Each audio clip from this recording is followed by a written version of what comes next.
नासिक ज़िला नियोजन समिति की मीटिंग नासिक कलेक्टर ऑफिस में थी। पूरे ज़िले के आमदार, खासदार और तमाम डिपार्टमेंट के ऑफिसरान मौजूद थे। वहाँ पर जो है मैंने जो मुतालबात रखे उसमें मेरे हिसाब से सबसे बड़ी डिमांड जो मैंने की वो ये कि मालेगांव नासिक ज़िले का एक हिस्सा है, एक ताल्लुका है और मालेगांव पावर लूम उद्योग सेंटर है।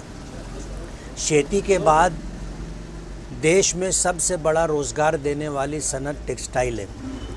लेकिन हैरत की बात यह है कि नियोजन समिति में आज तक मालेगांव के लिए, उसकी ख़ास तौर पर उसकी सनत कारखाने के लिए, साइजिंग के लिए और पावर लूम और साइजिंग मज़दूरों के लिए कोई नियोजन नहीं किया गया। जबकि मालेगांव में ये मेन कारोबार है और इसी पर पूरा शहर डिपेंड है। बेघर लोगों को घर मिले, बीमार हो तो इलाज व मुआवजा हो, उनके बच्चों को एजुकेशन लाइन से स्कॉलरशिप मिले। और मालेगांव जो है एमएसईबी बोर्ड को लेकर के नियोजन समिति में जो बजट रखा जाता है, सरकार ने मालेगांव को प्राइवेट बिजली कंपनी को हैंडओवर कर दिया है और ये बरसों का ठेका है। अब प्राइवेट बिजली कंपनी इल्लीगल लोड शेडिंग करती है, गैर मौलाना लोड शेडिंग करती है, कोई ख़बर नहीं होती, घंटों लोड शेडिंग चलती है। इंफ्रास्ट्रक्चर जो है 40 साल 45 साल पुराना है। जितने ट्रांसफार्मर हैं ज़्यादातर उसमें ओवरलोड हैं, नया कनेक्शन मिलने में दिक्कत आ रही है। इसी तरह जो है फॉल्टी बिल है, एवरेज बिल है, एमडी शूटआउट है। ये जो सूरत हाल है मालेगांव के लिए, नियोजन समिति में अगर मालेगांव के लिए कोई बजट नहीं रखा गया है तो बजट रखा जाए।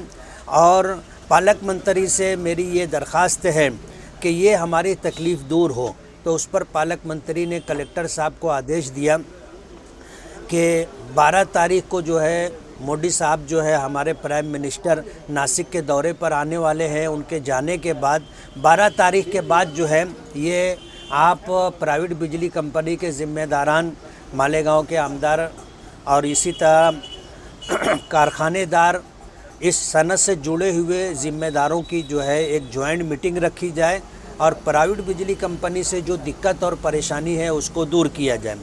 इसी तरह जो है नियोजन समिति के अंदर एजुकेशन लाइन से जब गुफ्तगू होने लगी तो उस पर मैंने ये बात की थी कि मालेगांव में उर्दू शाला ज़्यादा है और एक बड़ी तादाद जो है टीचरों की जो है वैकेंसी खाली है। तकरीबन 150-160 जो है पद टीचरों के खाली हैं और ये रिज़र्व कैटेगरी से ताल्लुक़ रखते हैं और उस कैटेगरी के लोग जो है हमें मिलते नहीं।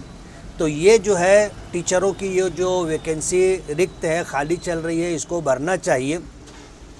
और जब रिज़र्वेशन कोटे के लोग नहीं मिल रहे हैं तो लीगली तौर पर 1 मरतबा, 2 मरतबा, 3 मरतबा जो ऐलान दिया जाता है, देने के बाद इसको वर्ग करना चाहिए, इसको ओपन करके उर्दू टीचरों की भर्ती करना चाहिए ताकि जो है स्कूलों में बच्चों का तालीमी नुकसान ना हो।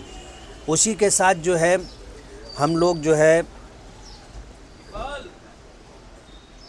स्कूल बोर्ड अपने डीवीडी में भी गए थे विभागीय आयुक्त के यहाँ, वहाँ भी हमने मालेगांव की स्कूलों के ताल्लुक़ से बात की। और नियोजन समिति के अंदर मालेगांव में एजुकेशन लाइन से जब बातचीत हुई तो हमने इस बात की डिमांड की कि कितनी स्कूलें हैं जिनके पास कमरे नहीं हैं, बच्चों के बैठने के लिए जगह नहीं है। अगर 4 कमरे हैं तो 4 कमरों के अंदर 1ली से 7वीं तक के बच्चे बिठाए जाते हैं। हर जगह जो है कमरे बनना चाहिए। तो कम से कम 50 से 60-70 कमरे स्कूलों को बना करके देना चाहिए। उस पर उन्होंने ये बात कही कि आप जो है इस सिलसिले के अंदर अपना डिमांड लेटर दो, हम उसकी जो है बाय प्रोसीजर उसकी पूर्तता करेंगे। इसी तरह जो है मालेगांव में जिम खाना बनना चाहिए, शादी हाल बनना चाहिए और इसी तरह संस्कृति भवन बनना चाहिए। और इस मौके पर नियोजन समिति के अंदर मैंने डिमांड ये की कि आमीन इशरत कब्रस्तान गेट से लेकर के खलील हाई स्कूल तक कंक्रीट रोड बनना चाहिए। बिरादर बाग का जो मेन रोड है मुस्तफ़ा बख्शी साहब के कारखाने के सामने से लेकर के कब्रस्तान की दीवार तक ये रोड बनना चाहिए। और सर्वे नंबर 130 कुलियतुत ताहिरात मदरसे के सामने जो गार्डन है उसमें जॉगिंग ट्रैक बनना चाहिए। और पिछली सरकार ने महाविकास आघाड़ी ने मालेगांव को गार्डन दिया था, उस गार्डन में वॉल कंपाउंड के लिए 2 करोड़ रुपए की मैंने डिमांड की है। तो इस तरह के कुछ मुतालबात मैंने किए हैं, जिसमें नोमानी पुल भी शामिल है कि नोमानी पुल बनना चाहिए। अजीज़ कल्लू स्टेडियम में कुश्ती का नया दंगल बनना चाहिए जो तकरीबन 40 साल 50 साल पुराना है, उसको डेमोलिश करके वहाँ पर जो है नया कुश्ती का दंगल बनना चाहिए। नियोजन समिति के अंदर मैंने ये सारी डिमांड की है और अब उस सिलसिले के अंदर जो पेपर वर्क करना है मैं इंशाल्लाह वो फॉलो अप ले करके उस कार्रवाई को पूरी करवाने की कोशिश करूँगा।